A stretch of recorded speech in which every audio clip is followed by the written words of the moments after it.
भाजपा विधायक विवेक वर्मा इस वक्त हमारे साथ बात करने के लिए मौजूद है।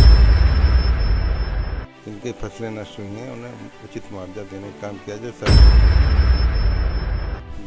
जान चली जाए तो क्या है, मेरी जनता सुखी रहे। जी हाँ दोस्तों, इस वक्त हमारे साथ बात करने के लिए मौजूद है क्षेत्र के सबसे लोकप्रिय विधायक विवेक वर्मा। भाजपा विधायक विवेक वर्मा इस वक्त हमारे साथ बात करने के लिए मौजूद हैं।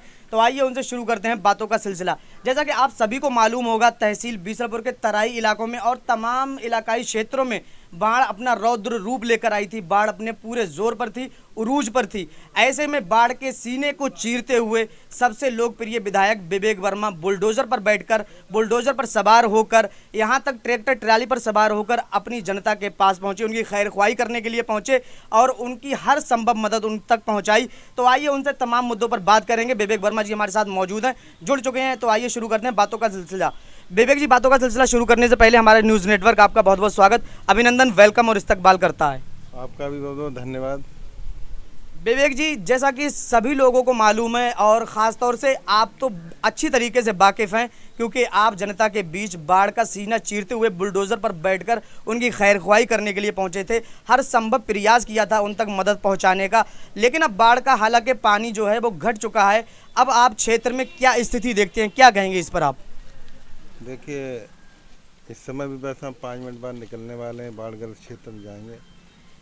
हमारे जो केंद्रीय मंत्री जितेंद्र प्रसाद जी हैं वो भी आ रहे हैं, कार्यक्रम लगे हैं। एक गांव हीरापुर दुई है, दूसरा गांव टिहुलिया में है। यही जानने जा रहे हैं भाई किसे क्या क्या ज़रूरत है। कल जिला के जो प्रभारी मंत्री जो हैं बलदेव बौलख जी भी आए थे, वहाँ भी हम लोगों ने जैसे कृषि विभाग, सिंचाई विभाग और क्या बोलते हैं ये सड़क वाले PWD विभाग, इनको सबको कल बुलाया था। इन्हें आवश्यक दिशा निर्देश भी दिए। आज भी अभी जाएंगे, देखो पब्लिक के बीच जानेंगे जिसकी जो समस्या होगी। और हमारे प्रदेश में देखिए योगी आदित्यनाथ जी जो हमारे मुखिया हैं, मुख्यमंत्री जी हैं, उनके निर्देश में बाढ़ की तैयारियां हमारे शासन प्रशासन ने पहले से काफ़ी कर रखी थी। इसीलिए जब किसी गांव में तो 15 फीट 20 फीट तक पानी आया था।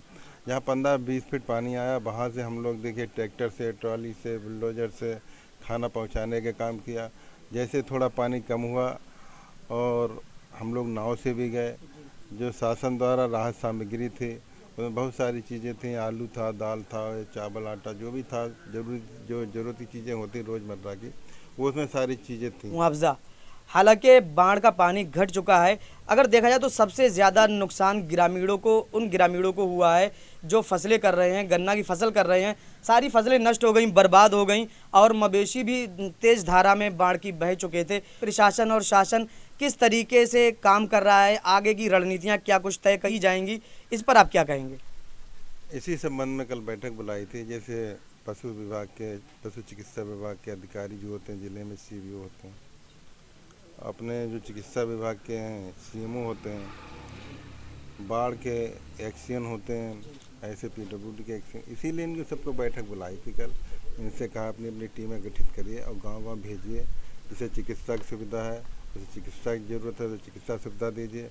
और जैसे जानवरों में बीमारियां फैलती हैं, खुर पका, मुँह पका, तो उसका भी टीकाकरण की बात कही। वो भी टीमें गाँव-गाँव जाएंगी, टीकाकरण करेंगे। और कृषि विभाग के जो अधिकारी हैं उनसे भी कहा आप सर्वे कराइए। जैसे लेखपाल जाएगा, कृषि विभाग का अधिकारी जाएगा, ये भी टीम गठित करती हैं, सारे गांव-गांव जाएंगे, सर्वे करेंगे।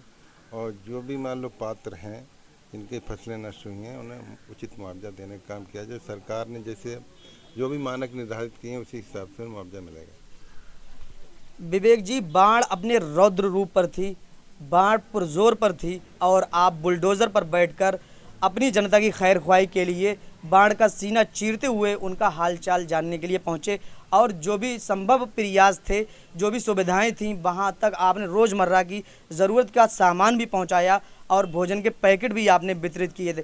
लेकिन हैरानी तब हुई जब यूपी समाचार के कैमरे ने देखा कि आप भौरुआ और राजूपुर कुंडरी, जो कि नदी की तलहटी पे, बिल्कुल नदी से सटे हुए गांव हैं, वहां पर आप पहुंचे, जान को हथेली पर रख के पहुंचे। आखिर ऐसी कौन सी वजह है, ऐसा कौन सा लगाव है, ऐसा कौन सा खिंचाव है जो आपको अपनी जनता के पास ले जाने पर जिसने मजबूर कर दिया और आपने अपनी जान की भी परवाह नहीं की? देखिए, हम बीसापुर विधानसभा क्षेत्र के जनप्रतिनिधि हैं। हमारी जिम्मेदारी है, नैतिक जिम्मेदारी है और मेरा फ़र्ज़ बनता है कि सब मेरी जनता जो भी है, जनता तो बाद में, पहले मेरे भाई हैं, मेरे पिता हैं, मेरी बहन है, मेरी माँ है। मेरी नैतिक जिम्मेदारी है उनके बीच जाएं, उन्हें मुसीबत में सुख दुख में उनके साथी का जो काम होता है वो हमने करने का काम किया। इसीलिए नाव पे बैठ गए, बुलडोजर बैठ गए, जहाँ 20-20, 15-15 फुट पानी था वहाँ भी हम गए। जान चली जाएगी तो क्या है, मेरी जनता सुख रहे, सुखी रहे और क्या। चलिए, आपने बहुत अच्छी बातें हमें बताई हैं। अब आखिर में हम आपसे कहना चाहते हैं, यूपी समाचार के इस प्रोग्राम के ज़रिए आप उन ग्रामीण लोगों को जो कि जहां पर बाढ़ ने तबाही मचाई हुई थी, उन्हें किस तरीके का संदेश देना चाहते हैं इस कार्यक्रम के ज़रिए? संदेश क्या, यही संदेश है, ये मुसीबत की घड़ी में हम सब मिलकर उसका मुकाबला करें। और बाढ़ तो हर साल आती लगभग, तो हम लोग थोड़ा उसका आदी भी हो गए। लेकिन इस समय ये सब बातें ना समझ के यही है कि जो हम लोग मुसीबत आए उसका डटकर मुकाबला करें, उससे जीत हासिल। चलिए, हमने आपसे बात करके काफ़ी अच्छा लगा और हम आशा करते हैं भविष्य में भी आप हमें इसी तरीके के मूल मंत्र सिखाते रहेंगे। जय हिंद, जय भारत।